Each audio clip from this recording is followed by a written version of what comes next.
మేలే కావాలా దేవుడి నుంచి మనకి? అంత మనల్ని కాపాడుతుంటే, మనల్ని సంరక్షిస్తుంటే, మన గుడారానికి ఆయన కంచె వేస్తే, మనల్ని అందరినీ సంతోషంగా ఉంచితే అప్పుడేనే దేవుడు?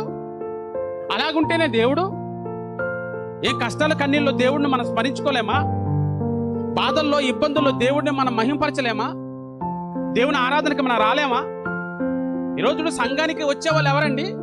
దేవుని కష్టాలు కన్నీళ్ళు ఉంటే, కొన్ని ఇబ్బందులు వచ్చాయనుకోండి, చాలా మంది సంఘానికి రావడం మానేస్తారండి, దేవుని ఆరాధనకి రావడం మానేస్తారు. దేనికి? చిన్న చిన్నవే. నీకొచ్చిన కొన్నిపాటి చిన్న శ్రమలకు ఇబ్బందులకి దేవుణ్ణి విడిచిపెడుతున్నావే. యోబు లాంటి జీవితం అయితే నిజంగానే దూషిస్తావేమో. భార్యకు వచ్చిన ఆలోచన మనకు వచ్చేదేమో. అంత కష్టం రాలేదు మనకి.